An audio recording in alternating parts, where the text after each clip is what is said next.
आजकल stock market में एक ही सवाल हर छोटे बड़े इन्वेस्टर के दिमाग में घूम रहा है। फॉरेन इन्वेस्टर्स इतना ज्यादा क्यों बेच रहे हैं? आखिर मार्केट से क्या सिग्नल आ रहा है? क्या कोई बड़ा तूफान आने वाला है? एफआईआईज यानी फॉरेन इंस्टीट्यूशनल इन्वेस्टर्स, जिन्हें हम सिंपल लैंग्वेज में बड़ा पैसा या बिग वेल्स भी बोल सकते हैं, जब एग्रेसिवली सेलिंग शुरू कर देते हैं तो नेचुरली रिटेल इन्वेस्टर्स के अंदर पैनिक आ जाता है।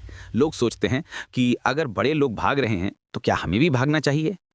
लेकिन दोस्तों, इस पूरी कहानी के पीछे सिर्फ एक रीजन नहीं बल्कि बहुत गहरी economics, global geopolitics, interest rate policy और रिस्क का माइंडसेट छुपा होता है। ये कोई एक दिन का गुस्सा नहीं है, ये एक well planned data driven strategy होती है। इस वीडियो में हम step by step simple examples के साथ समझेंगे कि एफआईआईज क्यों निकल रहे हैं, उनकी सेलिंग का इंडिया और इंडियन स्टॉक मार्केट पर क्या इम्पैक्ट है, और सबसे इंपॉर्टेंट, एक नॉर्मल रिटेल इन्वेस्टर को क्या करना चाहिए। अगर आप मार्केट से जेन्युइनली सीखना चाहते हो तो ये वीडियो आपके लिए एक गाइड की तरह होगा, इसलिए एंड तक जरूर देखना। सबसे बड़ा रीजन जो एफआईआईज की सेलिंग को पुश करता है वो है global interest rates, specially US federal reserve की पॉलिसी। थोड़ा सिंपल समझो, मान लो आपके पास 100 करोड़ का फंड है। एक ऑप्शन है रिस्की स्टॉक मार्केट, जहां शायद 10-12% मिले पर रिस्क भी हाई है। दूसरा ऑप्शन है यूएस गवर्नमेंट बॉन्ड, जहां गवर्नमेंट आपको लगभग 5% रिस्क फ्री दे रही है। आप क्या करोगे? बड़ा पैसा हमेशा पहले सेफ्टी देखता है, फिर रिटर्न। जब US Fed interest rates high रखता है तो यूएस बॉन्ड्स, डॉलर एसेट्स और सेफ इंस्ट्रूमेंट्स एफआईआईज को ज्यादा अट्रैक्टिव लगने लगते हैं। इंडिया जैसे इमर्जिंग मार्केट्स, जहां रुपये भी फ्लक्चुएट करता है और मार्केट भी वॉलेटाइल होता है, उनके लिए थोड़ा साइड हो जाते हैं। उनका फॉर्मूला सिंपल होता है, रिस्क एडजस्टेड रिटर्न। अगर उन्हें लगता है कि सेम कैपिटल कम रिस्क के साथ यूएस में पार्क किया जा सकता है तो वो इंडिया से निकलना शुरू कर देते हैं। इसलिए इंटरेस्ट रेट का साइकिल एफआईआई बिहेवियर को डायरेक्टली कंट्रोल करता है। जब भी न्यूज में यूएस फेड रेट डिसीजन आए, उसको सीरियस लो। अगर रेट्स हाई रहने वाले हैं तो शॉर्ट टर्म में एफआईआई सेलिंग नॉर्मल है। ये इंडिया के खिलाफ वोट नहीं, बल्कि उनका ग्लोबल एसेट एलोकेशन है। आपको इस वक्त पैनिक सेल नहीं, बल्कि अपने गोल्स, टाइम होराइजन और एसआईपी डिसिप्लिन को रिव्यू करना है। दूसरा बड़ा फैक्टर है ग्लोबल स्लोडाउन या रिसेशन का फियर।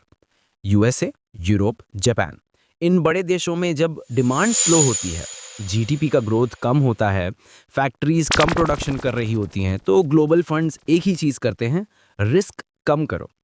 उन्हें लगता है कि अगर कल कोई बड़ा ग्लोबल शॉक आया, जैसे फाइनेंशियल क्राइसिस, डेट प्रॉब्लम या डिमांड कोलैप्स, तो सबसे पहले इमर्जिंग मार्केट से पैसे निकालने पड़ेंगे।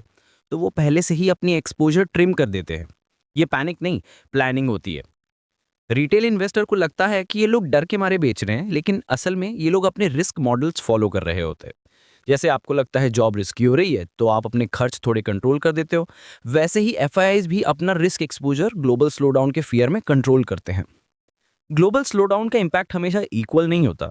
डिफेंसिव सेक्टर जैसे कि FMCG, pharma, utilities tough times में रिलेटिवली स्टेबल रहते हैं। अगर आपका पोर्टफोलियो सिर्फ हाई बीटा ग्रोथ स्टॉक से भरा है, थोड़ा बैलेंस लाना जरूरी है। डाइवर्सिफिकेशन यहाँ शील्ड का काम करेगी। अब आते हैं इंडिया के वैल्यूएशंस पर।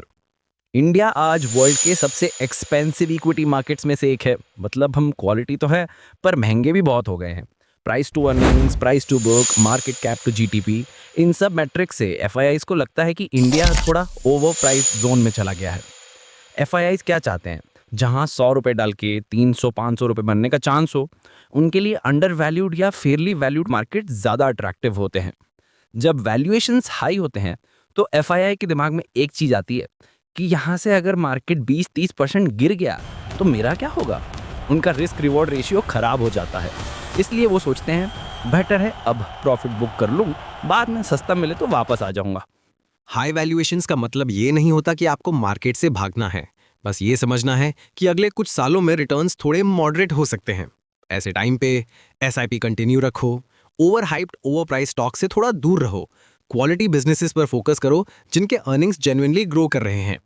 एक इंटरेस्टिंग पॉइंट जो बहुत कम लोग समझते हैं, इंडिया में डोमेस्टिक इन्वेस्टर्स इतने पावरफुल हो चुके हैं कि एफआईआईज को एग्जिट लेने में आसानी हो जाती है।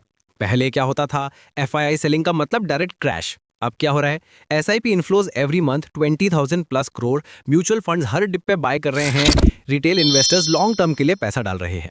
एफआईआईज को पता है मैं बेचूंगा तो सामने बायर है। ये बायर कौन है? Indian investors. इसलिए वो आराम से बिना पैनिक के अपना एग्जिट बना पाते हैं। शॉर्ट टर्म में ये आपको नेगेटिव लग सकता है, लेकिन लॉन्ग टर्म में ये बहुत पॉजिटिव है, क्योंकि मार्केट अब एफआईआई डिपेंडेंट नहीं रहा, इंडिया डिपेंडेंट बन गया है। अगर आप एसआईपी कर रहे हो, आप ऑलरेडी इस न्यू इंडिया का पार्ट हो, आप चाहोगे भी तो एफआईआई जैसे स्पीड से एंटर एग्जिट नहीं कर सकते। इसलिए आपका गेम ही अलग है। आपका एडवांटेज टाइम है, उनका एडवांटेज कैपिटल साइज। आपको अपनी स्ट्रेंथ से खेलना है, डिसिप्लिन, पेशेंस और कॉस्ट एवरेजिंग। जब यूएस डॉलर स्ट्रांग होता है तो एक ही वक्त में दो चीजें होती हैं। इमर्जिंग मार्केट से पैसे निकलते हैं और उनका इंडिया में इन्वेस्टेड पैसा रुपी गिरने की वजह से करेंसी लॉस फेस करता है। एफआईआईज के लिए ये डबल प्रॉब्लम है।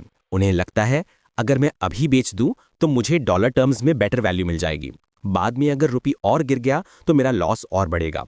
इसलिए स्ट्रॉन्ग डॉलर का फेस यूजुअली एफआईआई आउटफ्लोज के साथ चलता है। स्ट्रॉन्ग डॉलर फेज में इंपोर्टेड चीजें महंगी होती हैं, oil, electronics, luxury goods etcetera. Inflation ऊपर आ सकता है। यहाँ आपको डेट फंड्स, गोल्ड जैसे एसेट क्लासेस को भी थोड़ा वेटेज देने का सोचना चाहिए। सिर्फ इक्विटी ओनली अप्रोच से थोड़ा बाहर सोचना इंपॉर्टेंट है। Russia Ukraine war, middle east tensions, south China sea issues, ये सब एफआईआई मॉडल्स में रेड फ्लैग होते हैं। वॉर का डायरेक्ट इफेक्ट होता है ऑयल प्राइसेस पर, कमोडिटीज पर, शिपिंग रूट्स पर। अगर ऑयल बहुत महंगा हो गया तो इंडिया जैसे ऑयल इंपोर्टिंग कंट्रीज पर प्रेशर आता है। एफआईआईज को रिस्क दिखता है कि मैक्रो स्टेबिलिटी डिस्टर्ब हो सकती है, इसलिए वो अपनी एक्सपोजर रिड्यूस्ड रखना प्रेफर करते हैं। जियोपॉलिटिक्स अनप्रेडिक्टेबल है, पर इसका मतलब ये नहीं कि आप रोज स्ट्रैटेजी बदलो। इसका आंसर है इमरजेंसी फंड मेंटेन करो, लेवरेज ट्रेड्स अवॉइड करो, लॉन्ग टर्म कैपिटल को करोड़ों बार इधर उधर घुमाने से बचो। मार्केट हमेशा न्यूज से पहले मूव करता है और ओवर रिएक्शन के बाद वापस नॉर्मल भी होता है। पिछले कुछ सालों में इंडियन मार्केट्स ने जबरदस्त rally the, specially banks, FMCG, IT, capital goods, infra. FIIs ने इस रैली में अच्छा खासा प्रॉफिट बनाया। अब जब एनवायरनमेंट अनसर्टेन है, interest rate high, dollar strong, valuations stretched, तो नेचुरली उनका सिस्टम उन्हें बोलता है बुक सम प्रॉफिट। ये बिल्कुल वैसा ही है जैसे आपने एक प्रॉपर्टी 20 लाख मिली, अब 50 लाख की हो गई। आप सोचोगे ना कि अब बेच के प्रॉफिट लॉक कर लो। एफआईआईज यही कर रहे हैं। ये इंडिया के अगेंस्ट वोट नहीं, ये उनका प्रॉफिट प्रोटेक्शन मोड है। अगर आप भी 2x, 3x या 4x रिटर्न्स किसी स्टॉक में बना चुके हो, कभी कभी पार्शियल प्रॉफिट बुकिंग गलत नहीं होती। इसका मतलब फुल एग्जिट नहीं, बस रिस्क थोड़ा रीबैलेंस। इमोशन से नहीं, लॉजिक से डिसाइड करो। अब चाइना, ब्राजील, कोरिया, वियतनाम जैसे मार्केट्स बहुत सस्ते हो चुके हैं। चाइना के स्टॉक्स हिस्टोरिकली लो वैल्यूएशंस पे ट्रेड कर रहे हैं। ग्लोबल फंड मैनेजर सोचता है कि मैं इंडिया जैसा महंगा मार्केट बेचकर चाइना जैसा चीप मार्केट क्यों ना खरीदूं। लॉन्ग टर्म में यहां से ज्यादा अपसाइड मिल सकती है। इसको बोलते हैं पोर्टफोलियो रीबैलेंसिंग। हर साल, हर 2-3 साल में ये चलता रहता है। आप ग्लोबल एफआईआई की तरह 10 देशों में एलोकेट नहीं करोगे, आपका फोकस मोस्टली इंडिया ही होगा। तो आपका काम सिंपल है, अपने इंडिया के अंदर ही सेक्टर्स डाइवर्सिफाई करो। सिर्फ एक सेक्टर जैसे सिर्फ आईटी, सिर्फ पीएसयू, सिर्फ स्मॉल कैप्स पे ऑल इन मत हो जाओ। इंडिया की वैल्यूएशंस हाई हैं, लेकिन अर्निंग्स ग्रोथ हर जगह उतनी फास्ट नहीं बढ़ रही। कुछ सेक्टर्स परफॉर्म कर रहे हैं, कुछ स्लो हैं। जब मार्केट का mood India will grow very fast लेकिन एक्चुअल प्रॉफिट नंबर्स उस स्पीड से ना बढ़ें तो एक मिसमैच क्रिएट होता है। एफआईआईज इस मिसमैच को जल्दी पकड़ लेते हैं। उन्हें लगता है कि यहां से करेक्शन का रिस्क ज्यादा है, इसलिए वो एक्सपोजर रिड्यूस कर देते हैं। कभी भी सिर्फ स्टोरी पे मत जाओ, नंबर्स देखो।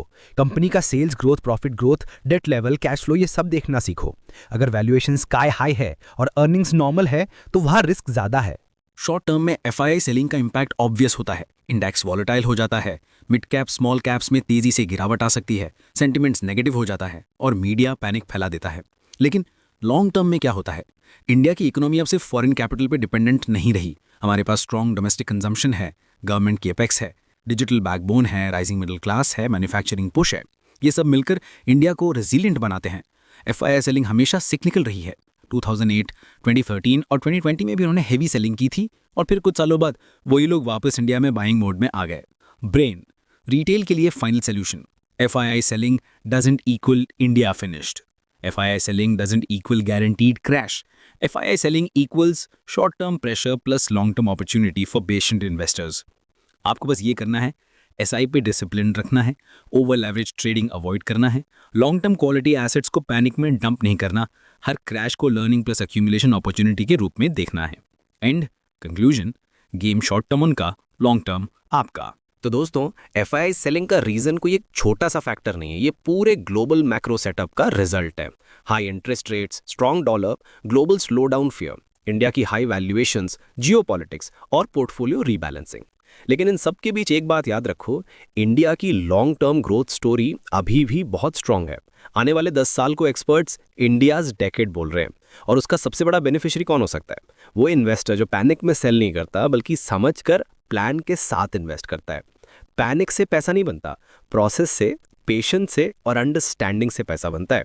अगर आपको ये ब्रेकडाउन वैल्यूएबल लगा तो अपने विचार मुझे कमेंट करके जरूर बताइए, and don't forget to subscribe the channel.